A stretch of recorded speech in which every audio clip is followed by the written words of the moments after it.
So, ito yung warrant, to. Saan siya? Ulit siya. Nantay ko siya. Oo. Nandito ako. I showed up.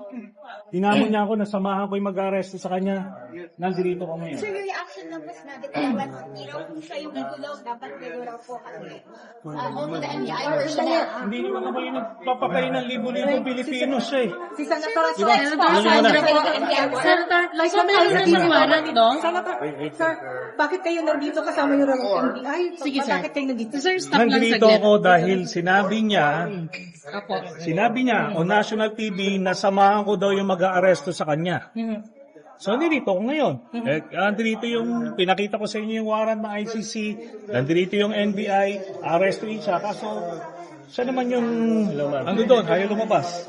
So yung, Senator, so kayo, kino-confirm nyo, hawak ng NBI ang warrant of arrest ng ICC para kay Senator De La Rosa? Yes. Yes. At, so pero, yun nga sir, ulitin ko Anong lang, bakit role mo? kayo kasama, Bakit anong po kayo role narito? ninyo nagagalit dahil, bakit ba kasama nyo Again, kaya NBI? pumunta rito dahil personal request ni Bato na samahan ko yung mag-aaresto sa kanya.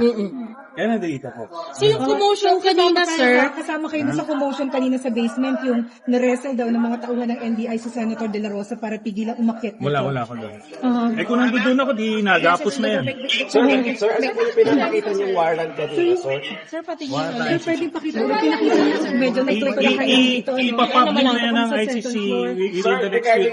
Sa kaso Sir, ito niya, yung warrant of arrest na hindi, ito yung hindi public warrant of arrest, yung sekreto lang na may warrant of arrest. Ready.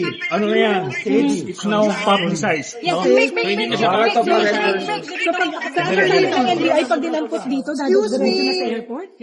Meron tayong batas kasi, yung Republic Act 9851. Nakalagay doon, the government authorities may surrender him. Di ba? Kung merong akusado na iniimbestigahan ng International Tribunal. Okay. Yun ang ginagamit natin dito. So pwede pa ngayon, pwede pang ayusin yan ngayon, sir. Ihabol today. Sir, pahabulan. Sir, why are you here? Hindi na natin papalabasin yan si Pero sir, Why are you here? Why are you here? Kayo din daw hindi palalabas yan kasi... Andito ako dahil nag-request si Bato publicly, National TV, nasamahan ko yung mag-aaresto. Nandito ako ngayon. You have the warrant, sir. You have the warrant. ICC warrant. Kanina, pinakita. Okay, sir.